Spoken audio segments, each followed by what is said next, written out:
ఎడారిలో సెలయేర్లు. ఆగస్టు 20. యాకోబు ఒక్కడు మిగిలిపోయెను, ఒక నరుడు తెల్లవారు వరకు అతనితో పెనుగులాడెను. ఆదికాండము 32:24. యాకోబు దేవునితో పోరాడిన దానికంటే దేవుడు యాకోబుతో ఎక్కువగా పోరాడుతున్నాడు. ఈ పోరాడుతున్నది నిబంధన పురుషుడైన మనుష్య కుమారుడే. దేవుడే మనిషి రూపంలో పాత యాకోబు జీవితాన్ని పిండి చేస్తున్నాడు. ఉదయం అయ్యే వేళకు దేవుడు గెలిచాడు. యాకోబు తొడయముక స్థానం తప్పింది. యాకోబు పడిపోతూ దేవుని చేతుల్లోకి ఒరిగిపోయాడు. ఆయన మెడ పట్టుకొని వేలాడుతూ ఆశీర్వాదం దొరికేదాకా పోరాటాన్ని కొనసాగించాడు. క్రొత్త జీవితంలో ప్రవేశించాడు. మనిషి దైవస్వరూపి అయ్యాడు. భూలోకం పరలోకానికి ఎదిగింది. తెల్లవారిన తరువాత అతడు నీరసంగా కుంటుతూ వెళ్ళాడు. అయితే దేవుడు అతనితో ఉన్నాడు.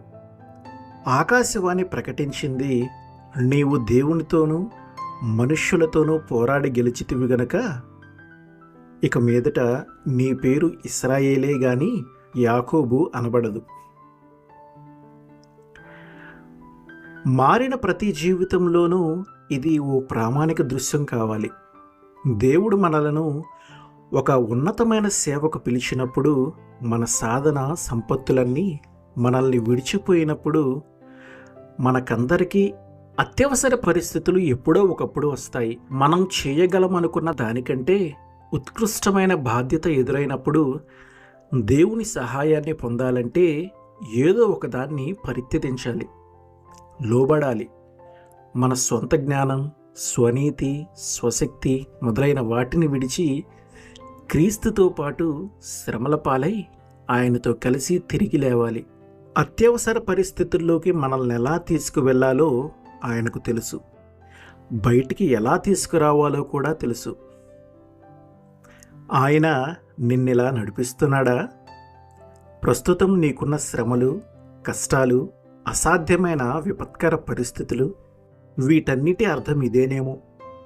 ఆయన తోడు లేకుండా సాగలేని పరిస్థితి నీకు ఏర్పడినది ఇందుకేనేమో. మరీ ఇప్పుడు కూడా నీ విజయ సాధనకు సరిపోయినంతగా ఆయన శక్తిని నీలో నిలుపుకోవెందుకు? యాకోబు, దేవుని వైపుకు తిరుగు. నిస్సహాయంగా ఆయన పాదాల మీద వాలిపో. నీ స్వశక్తిని, నీ జ్ఞానాన్ని తోసిపుచ్చి ఆయన ప్రేమగల హస్తాల్లో కుప్పకూలిపోయి యాకోబులాగా ఆయన శక్తితో తిరిగి నిలబడు. ఉన్నతమైన క్రొత్త అనుభవాలను పొంది దేవుని స్థాయికి పెరగటం ద్వారానే నీకు విడుదల కలిగేది. నీ పాదాలే శరణు, నా సర్వస్వం నీదే. జీవించినా, మరణించినా, బాధలు గెలిచినా, చావు గెలిచినా ప్రభువు కోసమే. ఆమేన్.